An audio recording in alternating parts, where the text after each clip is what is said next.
प्यारे बच्चों, कैसे हैं आप सब? आशा करती हूँ आप सब अच्छे होंगे, स्वस्थ होंगे। स्वागत है आपका इस कक्षा में। आइए आज हम पढ़ते हैं व्याकरण का पाठ 9 सर्वनाम।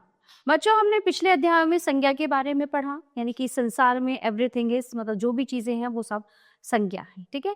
अब जो शब्द हम संज्ञा की जगह पे लाते हैं, संज्ञा क्या होती है? नाम होती है। अब हम उन चीजों को नाम से संबोधित ना करके कुछ शब्द ऐसे आते हैं जैसे यह, वह, तुम, मैं, उस, उसका, उसने, हमारा, तुम्हारा, तो ये सब शब्द क्या होते हैं? सर्वनाम। तो आइए जानते हैं विस्तार से सर्वनाम के बारे में। घर से निकलते समय कबीर ने माँ से कहा कि कबीर राम के घर जा रहा है। चूंकि कबीर झूठ बोल रहा था, इसलिए कबीर ने माँ की आंखों में नहीं झांका। कबीर ने नजरें जूतों के फीतों पर गड़ाए रखी। मुकुल कबीर के पीछे आया। अब दोबारा पढ़िए। देखिए, ये हमने पढ़ा, ये कुछ अटपटा सा लगा। घर से निकलते समय कबीर ने माँ से कहा कि वह राम के घर जा रहा है। चूंकि वह झूठ बोल रहा था, इसलिए उसने माँ की आंखों में नहीं झांका। वो अपनी नजरें जूतों के फीतों पर गड़ाए रहे। मुकुल उसके पीछे आए। बच्चों, आपने उपयुक्त गद्यांश को पढ़कर क्या जाना कि सर्वनाम अर्थात सबके लिए नाम, इनका प्रयोग संज्ञा के साथ पर किया जाता है।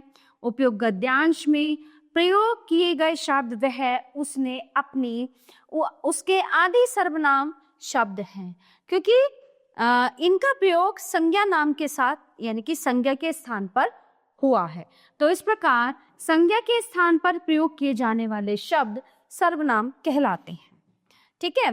अब हम आते हैं मैं, हम, तुम, तू, आप, यह, वह, कोई, कुछ, कौन, क्या, जो, सो आदि सर्वनाम शब्द हैं। अन्य सर्वनाम शब्द भी इन्हीं शब्दों से बने हैं जो लिंग, वचन, कारक की दृष्टि से अपना रूप बदलते हैं। जैसे रीना नृत्य करती है, रीना का गाना भी अच्छा होता है, रीना गरीबों की मदद करती है। सर्वनाम के निम्नलिखित 6 भेद होते हैं। ठीक है। तुम कहाँ जा रहे हो? मैं उसके घर जा रहा हूं। तो पहला होता है पुरुषवाचक सर्वनाम। तुम, मैं, उसके, वह आदि सर्वनाम शब्द हैं जो बोलने वाले, सुनने वाले तथा किसी अन्य के लिए प्रयोग किए गए हैं। तो इस प्रकार बोलने वाले, सुनने वाले तथा जिसके विषय में बात होती है उनके लिए प्रयोग किए जाने वाले सर्वनाम पुरुषवाचक सर्वनाम कहलाते हैं। पुरुषवाचक सर्वनाम निम्नलिखित 3 प्रकार के होते हैं: उत्तम पुरुष, मध्यम पुरुष और अन्य पुरुष। तो पहले हम उत्तम पुरुष की बात करते हैं। इस सर्वनाम का प्रयोग वक्ता अथवा लेखक अपने लिए करता है। जैसे बड़ों का आदर करना हमारा कर्तव्य है। मुझे तुम्हारी कुर्सी चाहिए, ये यंत्र मैंने बनाया है। बारिश में हमारी पुस्तकें भीग गई। ठीक है। अब आता है मध्यम पुरुष। इस सर्वनाम शब्द का प्रयोग सुनने वाले यानी श्रोता के लिए किया जाता है। जैसे तुम इधर बैठो, तुम्हारे भैया कहाँ जा रहे हैं, आरती को तुमसे कुछ काम है, क्या तुमने गृह कार्य नहीं। अन्य पुरुष। इस सर्वनाम शब्द का प्रयोग वक्ता या श्रोता किसी अन्य व्यक्ति के लिए करता है। जैसे वह कल नहीं खेला, वे चित्र बना रही हैं, उन्होंने सबको खूब हंसाया, इनसे कहिए अपने घर जाए। निश्चयवाचक सर्वनाम। माँ, इसी ने मेरी मदद की, यह मानसी का घर है। उपयुक्त वाक्यों में यही और इसी निश्चयवाचक सर्वनाम है, क्योंकि ये घर और लड़की की ओर संकेत कर रहे हैं। कुछ अन्य उदाहरण: यह, इसे, उसी, तुम्ही, उन्हीं आदि। जो सर्वनाम शब्द किसी निश्चित व्यक्ति, वस्तु अथवा घटना की ओर संकेत करते हैं उन्हें निश्चयवाचक सर्वनाम कहा जाता है। कुछ सर्वनाम शब्द पुरुषवाचक तथा निश्चयवाचक दोनों रूपों में प्रयोग किए जाते हैं। तब प्रयोग के आधार पर उनका भेद निश्चित किया जाता है। ये बात रख दो, पुरुषवाचक सर्वनाम ये सीमा की कला है। अनिश्चयवाचक सर्वनाम। लगता है माँ बाजार से कुछ लाई हैं, देखो इस रास्ते से कोई आ रहा है। तो उपयुक्त वाक्य में कोई और कुछ सर्वनाम शब्दों से किसी निश्चित व्यक्ति, वस्तु अथवा वस्तु का ज्ञान नहीं हो रहा है। अनिश्चयवाचक सर्वनाम में कुछ अप्राणीवाचक तथा कोई प्राणीवाचक के लिए प्रयोग होता है। अन्य उदाहरण: बाहर कोई खड़ा है, पानी में कुछ गिर गया है। तो इस प्रकार जिन सर्वनाम शब्दों से किसी निश्चित व्यक्ति अथवा वस्तु का बोध न हो उन्हें अनिश्चयवाचक सर्वनाम कहते हैं। संबंधवाचक सर्वनाम। उठो बेटा, जो सोता है वो खोता है, जिसने नीली कमीज पहनी है उसका नाम कनिष्क है। उपयुक्त वाक्यों में जिसने, उसका, जो, वह सर्वनाम शब्द आपसी संबंध का बोध करा रहे हैं। संबंधवाचक सर्वनाम दो वाक्यों को आपस में जोड़ते हैं। जो परिश्रम करेगा वो सफल होगा, जो व्यायाम करेगा वो स्वस्थ रहेगा। इस प्रकार जो सर्वनाम शब्द वाक्य में प्रयुक्त संज्ञा या सर्वनाम के बीच संबंध बताते हैं उन्हें संबंधवाचक सर्वनाम कहते हैं। प्रश्नवाचक सर्वनाम, वहां कौन खड़ा है, गिलास किसने तोड़ा। तो उपयुक्त वाक्यों में कौन और किसने सर्वनाम शब्दों द्वारा प्रश्न पूछे जा रहे हैं। ठीक है, तो अतः ये प्रश्नवाचक सर्वनाम है। तुम कहाँ रहते हो, तुम्हें क्या चाहिए, इस तरह से। यदि सर्वनाम शब्दों के स्थान पर संज्ञा शब्द नहीं आ सकते तो वे सर्वनाम नहीं होते। जैसे आप बोल क्यों नहीं रहे, पिताजी कब आएंगे, ये काम कैसे पूरा होगा। तो इस प्रकार जिन सर्वनाम शब्दों का प्रयोग प्रश्न पूछने के लिए किया जाता है उन्हें प्रश्नवाचक सर्वनाम कहते हैं। अब बात करते हैं निजवाचक सर्वनाम की।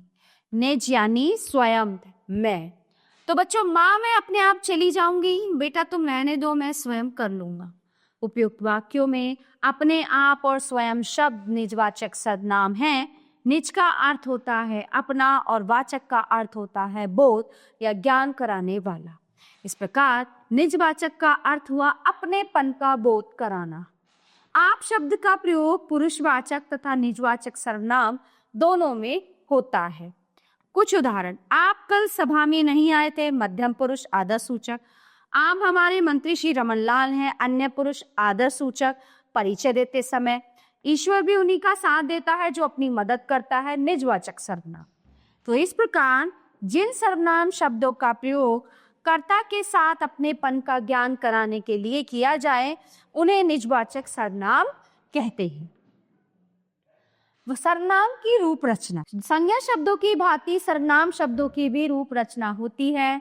सर्वनाम शब्दों के प्रयोग के समय जब इनमें कारक चिन्हों का प्रयोग करते हैं तो इनके रूप में परिवर्तन आ जाता है। मैं उत्तम पुरुषवाचक सर्वनाम, कर्ता मैं, मैंने, करण जो है कर्ता मैं, हम, कर्म मुझे, हमें, करण मुझको, हमसे, संप्रदान मुझको, हमको, अपादान मुझसे, हमसे, संबंध मेरा, मेरी, हमारा, अधिकरण मुझ में, हम में। तो तुम मध्यम पुरुषवाचक सर्वनाम, कर्ता तू, तूने, तुम, तुमने, कर्म तुझे, तुझको, तुम्हें, तुमको, करण तुझसे, तेरे द्वारा, तुमसे, तुम्हारे द्वारा, संप्रदान तेरे लिए, तुम्हारे लिए, अपादान तुझसे, तुमसे, संबंध तेरा, तेरी, तुम्हारा, तुम्हारी, अधिकरण तुझ में, तुझ पर, तुम में, तुम पर। वह अन्य पुरुषवाचक सर्वनाम, कर्ता वह, उसने, वे, उन्होंने, कर्म उसे, उन्हें, करण उससे, उनसे, संप्रदान उसको, उनको, अपादान उससे, उनसे, संबंध उसका, उनका, अधिकरण उसमें, उनमें। यह निश्चयवाचक, कर्ता यह, ये, कर्म इसे, इन्हें, करण इससे, इनसे, संप्रदान इसको, इनको, अपादान इससे, इनसे, संबंध इसका, इनका, अधिकरण इसमें, इनमें। कोई अनिश्चयवाचक सर्वनाम, ठीक है, जैसे कर्ता कोई, किसी ने, ठीक है, कोई, किन्हीं ने, कर्म किसी को, किन्हीं को, करण किसी से, किन्हीं से, संप्रदान किसी को, किन्हीं को, अपादान किसी से, किन्हीं को, संबंध किसी का, किन्हीं का, और अधिकरण किसी में, किन्हीं में। अब आता है जो संबंधवाचक सर्वनाम, कर्ता जो, जिसने, जो, जिन्होंने, कर्म जिसे, जिसको, जिन्हें, जिनको, करण जिसे, जिसके द्वारा, जिनसे, जिनके द्वारा, संप्रदान जिसको, जिसके लिए, जिनको, अपादान जिससे, जिनसे, संबंध जिसका, जिनका, अधिकरण जिस पर, जिन पर। ठीक है, अब आता है कौन, प्रश्नवाचक सर्वनाम, कर्ता कौन, किसने, कौन, किन्होंने, कर्म किसे, किसको, किन्हें, किनको, करण किससे, किसके द्वारा, किनसे, संप्रदान किसके लिए, किनके लिए, अपादान किससे, किनसे, संबंध किसका, किनका, अधिकरण किस पर और किन पर। ठीक है, तो प्यारे बच्चों ये पार्ट यहीं पे समाप्त होता है। आशा करती हूँ आपको अच्छे से समझ आया होगा। मिलते हैं अगली कक्षा में। धन्यवाद।